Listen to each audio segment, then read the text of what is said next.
nosotros nos detenemos un poco en los brigadistas Conrado Benítez. Nos detenemos en los brigadistas Conrado Benítez porque fueron los que tenían una edad promedio de entre 14 y 16 años de edad.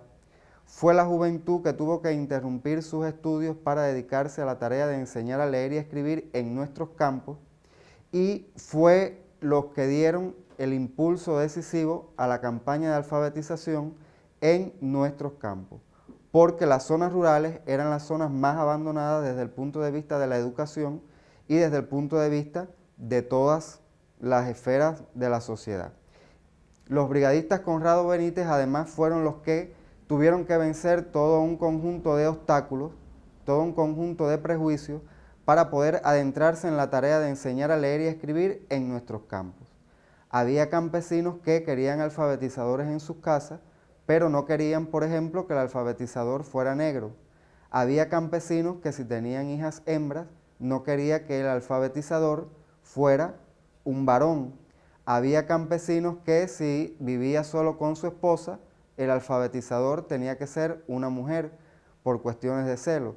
Y hubo muchos de estos alfabetizadores que no podían dormir dentro de la casa del campesino. Tenían que hacerlo fuera de la casa del campesino por motivos múltiples. Nosotros tenemos aquí alrededor de 42 mártires nos dejó la campaña de alfabetización. 10 de esos mártires fueron todos asesinados, ahorcados por la contrarrevolución interna que se vinculaba con la Agencia Central de Inteligencia Norteamericana. El resto de los mártires falleció o bien por accidente o por enfermedad durante la campaña de alfabetización, pero se consideran mártires de la campaña porque estaban cumpliendo con la tarea de enseñar a leer y escribir. Donde mostramos el expediente de alfabetizador Conrado Benítez de Manuel Ascunce, cartas de Manuel Ascunce a su mamá, el acta de examen médico legal practicado al cadáver de Manuel Ascunce Domenech, que expone los 14 punzonazos que recibió en el tórax y abdomen, le trituraron los testículos y posteriormente lo ahorcaron. René, ¿qué edad usted tenía cuando la campaña de alfabetización? Bueno, cuando la campaña de alfabetización yo tenía 21 años, porque nací en 1940 y por supuesto la campaña de alfabetización fue en 1961. Quiere decir que ya estaba hecho un hombre ya. Tengo entendido que en 1961 ni usted ni su familia sabía aún leer ni escribir. ¿Cómo esto fue posible? ¿Por qué? Bueno, nosotros, en el caso específicamente de mi familia y de mí, no sabíamos leer por la sencilla razón de que la situación económica que nosotros teníamos en la casa era muy precaria, muy difícil. Éramos de origen campesino, no había ninguna escuela alrededor donde nosotros pudiéramos estudiar. Éramos 6 hermanos y el padre de nosotros tenía que trabajar muy distante. Y entonces las escuelas, las que más cerca estaban, una se encontraba en el pueblo a cerca de 15 kilómetros y no era posible que la madre de nosotros pudiera con 6 hijos poder resolver para esta escuela, aquel para este lugar, porque no existía la escuela. Eso fue lo que trajo como consecuencia que nosotros creciéramos sin poder aprender a leer, tanto mis hermanos. Pero eso no era todo. Aparte de la gran necesidad que había, también estaba enraizado en la mente de nosotros que no había preocupación por estudiar. Incluso yo recuerdo que vecinos de nosotros me decían a mí, no te preocupes si para aprender... ¿Y quién lo enseñó a leer y escribir?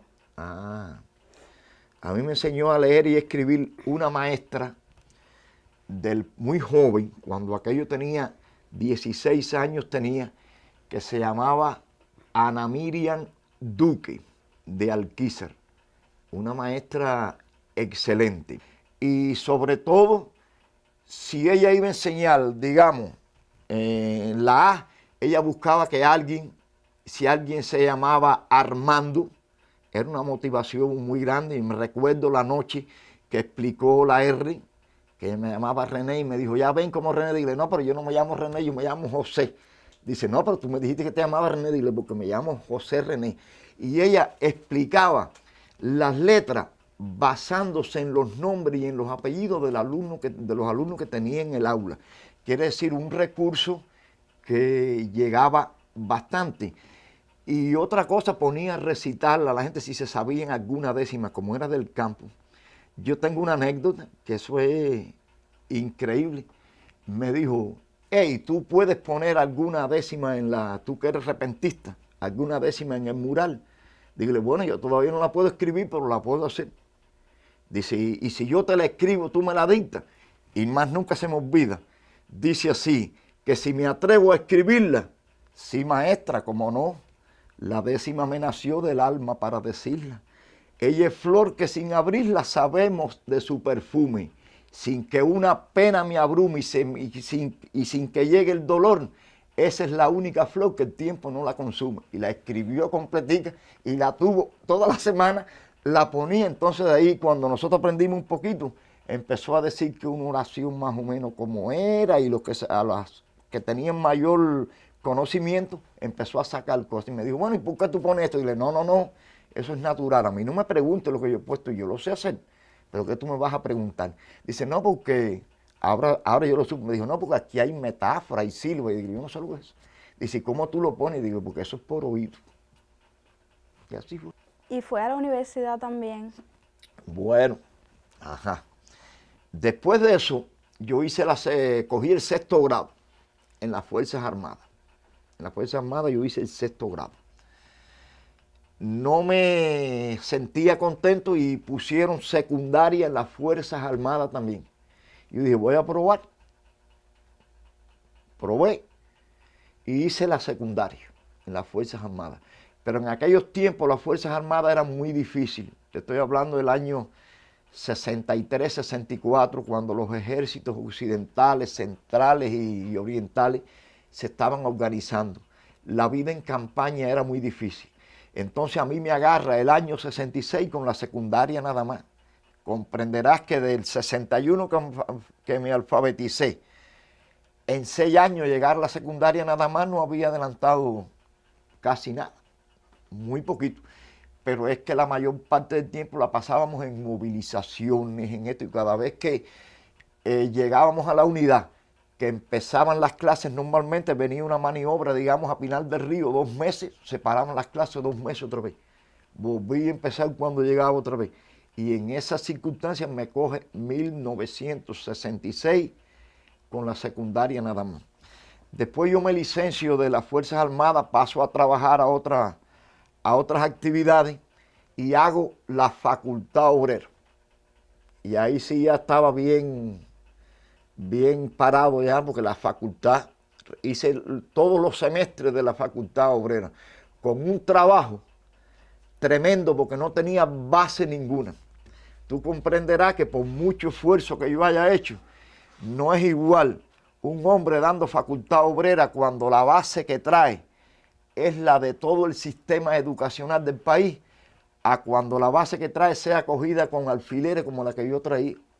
No, pasé mucho trabajo en la facultad, sobre todo con la matemática, porque mi problema han sido las matemáticas, la historia y la literatura y el español. Para mí eso ha sido agua siempre. Yo no he tenido ningún tipo de problema con eso. Hago la facultad y me quedé ahí en la facultad porque ya no había más nada, ya había llegado a lo máximo posible que yo podía llegar. Pero entonces en el 71, 72, sale la convocatoria.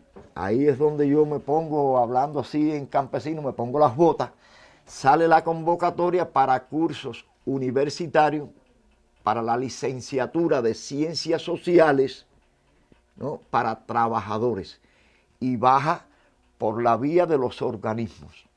Y entonces ya en ese momento, yo cuando oigo aquello, pido y me dicen, sí, tú tienes posibilidades de de hacer eso. Presenté mi certificado de facultad obrera y me dijeron sí. Y me presenté y estuve 5 años trabajando y estudiando por la noche. Entonces, bueno, la verdad que me fue muy bien hasta que llegó mi etapa de jubilación. Me jubilé como profesor, pero pasé para la empresa artística Antonio María Romeo, que es lo que hago ahora, ser repentista. Quiere decir que no estoy jubilado todavía. Quiere decir, yo siempre comprendí que aprender a leer era una necesidad. Y creo que nadie como yo lo comprobó, porque el mismo mes que yo me gradué, pasé de profesor. Y yo ganaba 138 pesos. Y pasé a ganar al otro mes 261. Nadie recibió el impacto de un título tan directo como yo. Cuando me dijeron, no, ya lo tuyo es 261 el título. Y bueno, está bien, gracias al esfuerzo. Así como te estoy diciendo. Ana María, tengo entendido que usted fue alfabetizadora.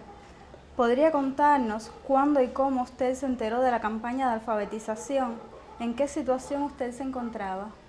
Bueno, yo era estudiante de secundaria básica. Estaba estudiando en ese momento cuando se planteó que los jóvenes iban a incorporarse a esa actividad. Estaba haciendo el 3er año de la secundaria básica.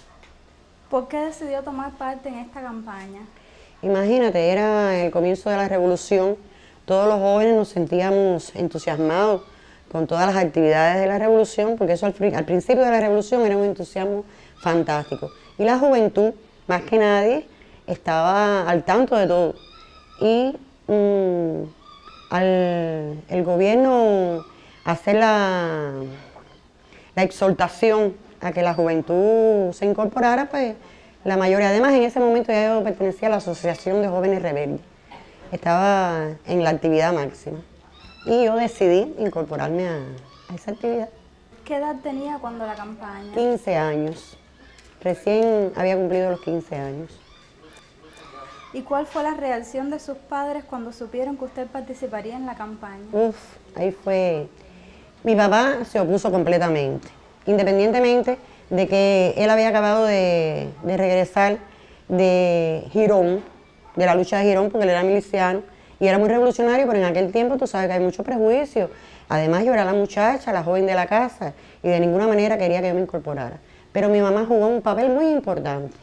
Ella dijo que no, que sí, que yo tenía que ir, y discutió mucho con él hasta que al fin lo convencí. ¿Usted recibió algún entrenamiento antes de comenzar a enseñar sobre cómo hacerlo? Cuando ya nos movilizamos, nos llevan para Varadero. Allí hubo varios campamentos en una zona residencial que se llama Caguama. Y allí nos entregaron las cartillas, los manuales, nos explicaron la forma en que íbamos a instruir a los campesinos, que no solamente era enseñarlos a leer y escribir, sino a darles conocimiento de toda la ciudad, porque al fin y al cabo eran rurales y no tenían nada, no conocían, muchos, la mayoría no habían venido nunca a La Habana. Y entonces además hablarles de la revolución, de los propósitos de la revolución, de lo que quería la revolución para el futuro, y que por eso le íbamos a llevar ese conocimiento. ¿De qué materiales o medios de enseñanza, instrumentos, etcétera, usted se valió para enseñar? Bueno, ahí en Caguama nos entregaron la cartilla, el manual, un manual que se llamaba Venceremos. Nos entregaron un farol chino, porque en la mayoría de los casos no había luz eléctrica. Nos entregaron libretas, lápices, todo el material necesario para que nosotros enseñáramos a los campesinos. Además de que hubo profesores, pedagogos, que nos explicaron la forma en que debíamos llegar a impartir ese conocimiento. A su llegada, ¿cuál fue la reacción inicial de las personas que usted alfabetizó? ¿Tuvo que convencerlos de la importancia de su presencia allí o ya tenían conciencia de la situación? Bueno, aquello fue muy gracioso. Te voy a contar una anécdota. Yo tengo muchas, pero te voy a contar una. Cuando yo llegué, estaba solamente la señora de la casa con todos los hijos. Eran 9 hijos pequeños, y el esposo no estaba. y cuando llegué iban a llevar un varón. Ellos querían un varón, no una muchacha. Pero bueno, llegué yo y era de noche, ya eran cerca de las 7 de la noche, no habíamos comido nada y él no aparecía. Y yo la veía muy nerviosa, muy alterada.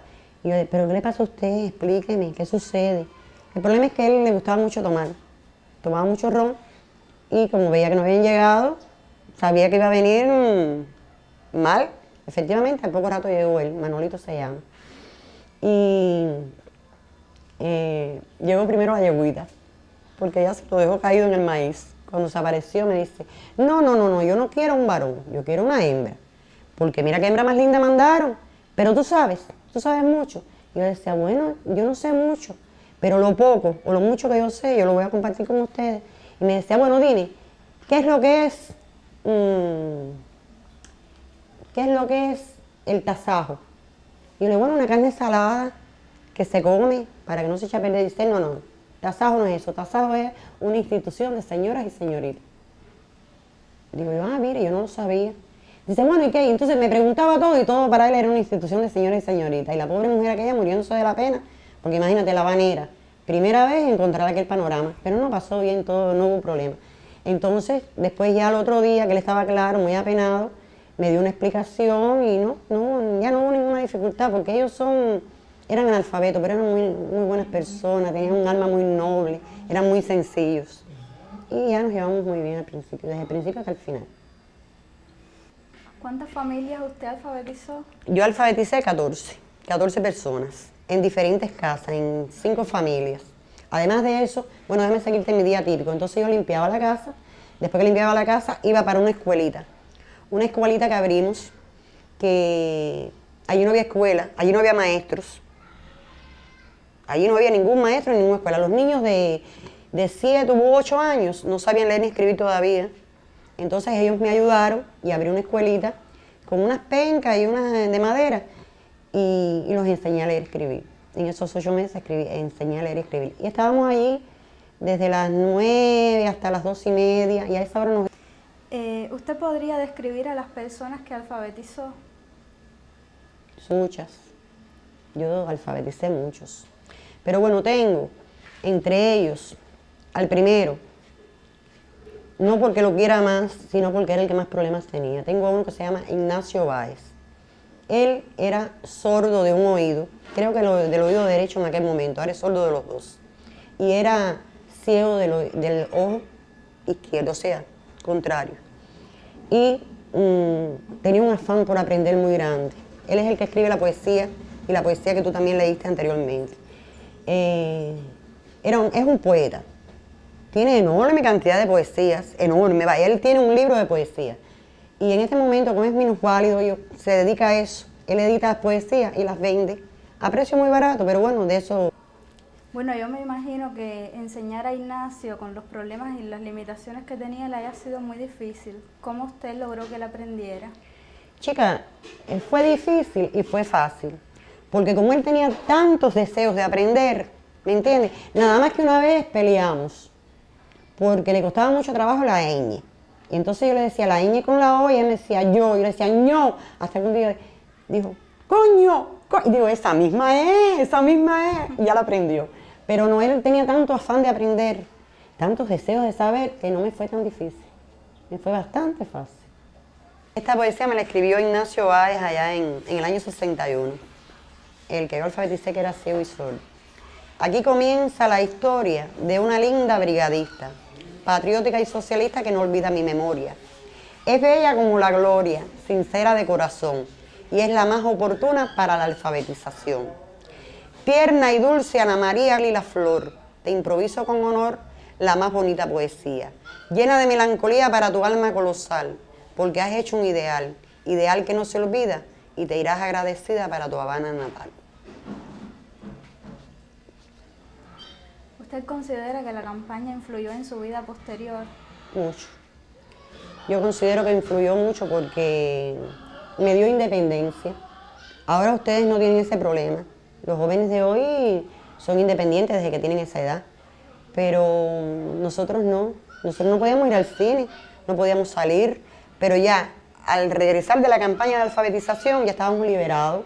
Porque si estuvimos 9 meses u 8 en un lugar determinado y no hubo ningún problema. Ya cuando llegamos a La Habana no hubo limitantes, ya nosotros nos sentíamos, independientemente de que hubo más actividades, y podíamos ir libremente. Terminamos con la coyunda que teníamos, ¿me entiendes? Eso fue lo que nos ayudó a nosotros, a la mujer principalmente, a liberarnos. Y marcó mucho nuestra vida, marcó mucho nuestra vida. Además, mantuvimos ese amor, ese respeto, ese vínculo que nació con ellos. Griselda, tengo entendido que usted fue alfabetizadora. ¿Qué edad tenía cuando la campaña? Bueno, tenía 7 años cuando me incorporo a la campaña de alfabetización. ¿Y cómo y cuándo usted se enteró de la campaña? Bueno, mis padres estaban incorporados a la campaña, como eso fue algo en lo que participó todo el pueblo. Mi papá era coordinador, o sea, estaba dentro de la comisión coordinadora de su centro de trabajo, y mi mamá era alfabetizadora. Y bueno, yo asistía con ellos diariamente porque me llevaban, ¿no?, mientras ellos realizaban sus funciones, y yo participaba con ellos allí. Yo estaba jugando con los niños afuera, con los hijos de los otros alfabetizadores, hasta que, bueno, pensé que realmente estaba perdiendo el tiempo allí jugando y quise incorporarme a alfabetizar. Y bueno, así lo manifesté y se los dije a ellos y los convencí, porque al principio creyeron que era como un embullo, que era algo, y los convencí y bueno, me pude incorporar a la campaña y alfabetizar. ¿Y a cuántas personas usted enseñó a leer y escribir? Bueno, totalmente graduado, un solo compañero. ¿Y qué edad más o menos tenía esa persona? Tenía 58 años. Se nombraba Carlos Pérez Isla. Aquí está, en este periódico, en esta entrevista que me hicieron en aquel momento en el periódico. ¿Cuál fue la reacción de esta persona de 58 años cuando le dijeron que una niña de solo 7 años lo iba a enseñar a leer y escribir? Bueno, la reacción de momento fue, por supuesto, de sorpresa, pero bueno, y de cierto rechazo, ¿no? Porque bueno, vio que los demás estaban siendo enseñados por adultos y bueno, tuvo quizás la desconfianza de que una niña pudiera enseñarlo. Pero posterior a ese primer momento no hubo ningún tipo de problema en nuestra comunicación, fue todo lo contrario. Se estableció una relación muy estrecha entre alumno-maestro y no hubo ningún tipo de problema en su aprendizaje. O sea, esto no afectó, él me asumió a mí como tal, como su maestra, y yo como su alumno, con toda la responsabilidad que requería este proceso. ¿Y aprendió a leer y escribir? Cómo no, estaba programado para que los alumnos aprendieran de 4 meses y medio más o menos, y bueno, yo lo alfabeticé a él en menos de 2 meses. ¿Usted considera que la campaña influyó en su vida posterior? ¿Qué le aportó? Bueno, creo que fue una rica experiencia.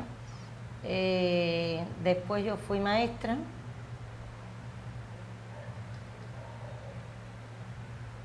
Creo que fue algo muy bonito.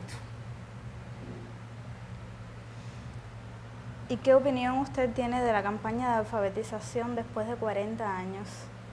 Bueno, que fue algo maravilloso, que nos emociona.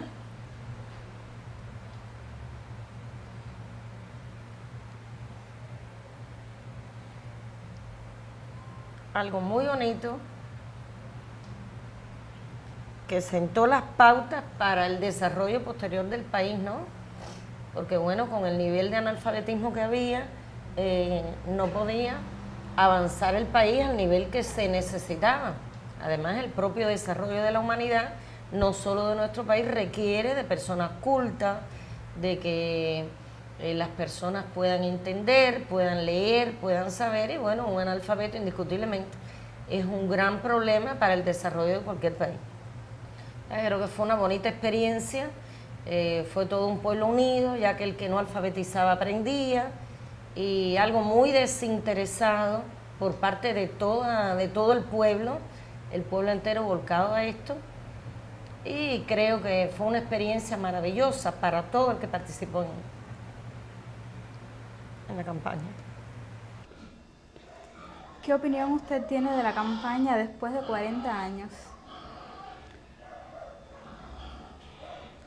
Yo considero que de todas las cosas que ha hecho la revolución, y ha hecho muchas, y muy grandes, la campaña fue una de las cosas más formidables, porque le dio la luz al hombre, los enseñó, le abrió el entender, ¿entiendes? ¿Me comprendes lo que te quiero decir? Y entonces eso fue formidable simplemente, fue una cosa maravillosa para ellos y para nosotros, que pudimos observar de verdad la realidad. Porque aquí tú dices, no, el campesino no tenía nada, pero tú no sabes nada de eso, tú no lo viviste como lo viví yo, que andaban descalzos, que no tenían médicos, que no tenían nada. No tenían nada. Y ahora, ahí es otra cosa. Tú llegas ahí, hay de todo, normal, como si estuvieras en La Habana. Hay luz eléctrica, tienen las tiendas, tienen las shopping, tienen las escuelas, los hospitales, tienen todo. Y eso nosotros ayudamos enseñándolos. Y ellos aprendiendo de nosotros y nosotros aprendiendo de ellos. Años después de la campaña, ¿qué opinión tiene usted al respecto? ¿Qué opinión tengo al respecto? La campaña de alfabetización indudablemente fue, en el caso mío, y creo que en el caso de muchos, yo creo que yo no tenía 21 años. Tenía uno no 6, que es como el que se entra a la escuela. Por lo tanto, yo creo que el otro tiempo me lo quito. Por lo tanto, a los 62 años que yo tengo, le quito 21. Y esa es la edad que yo tengo. O sea que significó para mí nacer, tener la posibilidad de conocer el mundo, de expresarme, de satisfacer mi deseo y con ese deseo poder contribuir en el conocimiento de los demás. Además, en el plano personal, yo era trabajador de campo. Quizás cuando llegué a los 50 años, por limitaciones físicas, ya no hubiera podido ser trabajador de campo, tal vez. Sin embargo, podía estar en un aula, que es donde yo estaba. Y en este momento, si yo lo deseo, vuelvo para el aula otra vez. Y no hay problema de ningún tipo. Y eso es lo que representó para mí. Hay una anécdota que tú no me la has preguntado, que esa es la más importante, que no para el final, porque tú puedes hacer cualquier otra pregunta, pero yo fui profesor de la hija de mi alfabetizadora, en 7º grado, en Alquizar, en la escuela Magú Villena. En el aula de 7º grado estaba la hija de Miriam Duque, la que me alfabetizó a mí. Ella se paraba en la puerta y yo le decía, aquí estoy, dándole lo que tú me diste, le decía yo a ella. Quiere decir que entonces es una anécdota impresionante, si se quiere, pero fue posible gracias a las posibilidades que se dieron. Sin la campaña de alfabetización, eso no hubiera sido posible. Quizás yo hubiera aprendido algo, pero ni estuviera hoy en la empresa artística Antonio María Romeo, trabajando como profesional, como artista, ni hubiera sido licenciado, ni supiera dónde queda, ni Afganistán siquiera, no supiera ni dónde estuviera parado.